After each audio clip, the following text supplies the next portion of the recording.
প্রিয় দর্শক মন্ডলী, দেশ এবং দেশের বাহির থেকে যে যেখান থেকে দেখছেন, আমরা এখন যুক্ত হয়েছি কুমিল্লা রানীর বাজারস্থ শ্রী শ্রী রাজস্থলী আশ্রমের সামনে থেকে। আমাদের সাথে এখন রয়েছেন এখানকার স্থায়ী বাসিন্দা জনাব রাজীব মজুমদার দাদা। আমরা আজকে দাদার কাছ থেকে ইসলামী ছাত্র আন্দোলন বাংলাদেশ কুমিল্লা মহানগরী ব্যবস্থাপনায় বিগত 5 তারিখ থেকে আমরা বাংলাদেশের কুমিল্লা মহানগরীর হিন্দু সম্প্রদায়ের যে মন্দির এবং উপাসনালয়গুলো রয়েছে এগুলো রাতভর পাহারা দিচ্ছি। এ বিষয়ে আমরা দাদার সাথে কথা বলবো। দাদা, প্রথমেই আমি আপনার কাছে যে জিনিসটা জানতে চাই সেটা হচ্ছে কুমিল্লা মহানগরীতে আপনাদের যে উপাসনালয়গুলো আছে এগুলো নিয়ে আপনাদের কোনো শঙ্কা রয়েছে কিনা?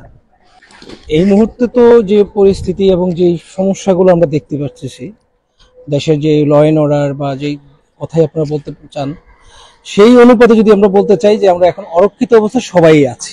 সেই ক্ষেত্রে আমাদের উপাসনায় বলেন, আমাদের নিজস্ব বাসভবন, প্রত্যেকটা এলাকার যে বসবাসরত যারা আছে সবাই একটা আশঙ্কার মধ্যে আছে।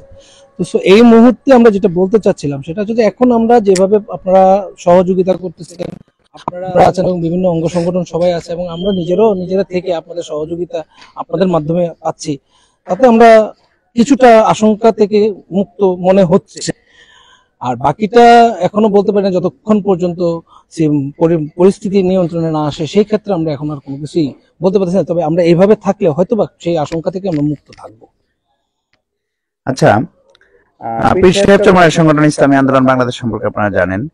আমরা ইসলামী আন্দোলন বাংলাদেশের সহযোগী সংগঠন ইসলামী ছাত্র আন্দোলন বাংলাদেশ কুমিল্লা মহানগরী শাখা এবং কুমিল্লা ভিক্টোরিয়া কলেজ শাখার নেতৃবৃন্দ যৌথভাবে আমরা বিগত 5 তারিখ থেকে আপনাদের এই উপাসনালয়গুলো এবং আপনাদের বাসাবাড়ি সহ এক কথায় আপনাদের সহযোগিতাতে আমরা আপনাদের পাশে রয়েছি। এই ব্যাপারে আপনার মন্তব্য জানতে চাচ্ছি। আপনাদের এই সংগঠন যেই ধরনের প্রথম থেকে শুরু থেকে যে একটা অগ্রণী ভূমিকা পালন করেছেন তার যথার্থ প্রশংসনীয়।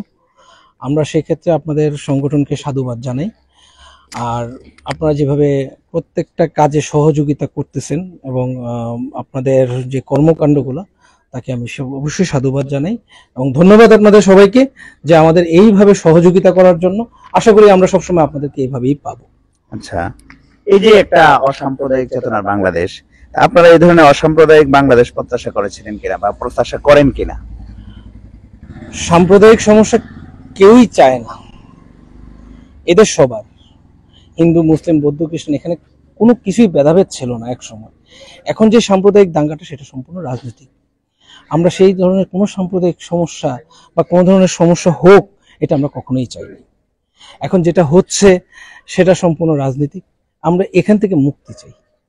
আমরা যেভাবে এখন আছি, যেভাবে ছিলাম, আমরা সেভাবেই থাকতে চাই এবং সামনের দিকটা যেন সবাই একসাথে করে আমরা আগাইতে পারি, সেই আশঙ্কা আমরা যেটা করি। সাধুবাদ জানাই এবং সবাই আমরা মিলেমিশে থাকি, সেটাই হোক আমাদের প্রতিজ্ঞা।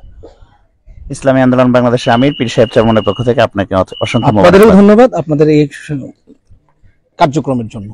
ভালো থাকবেন।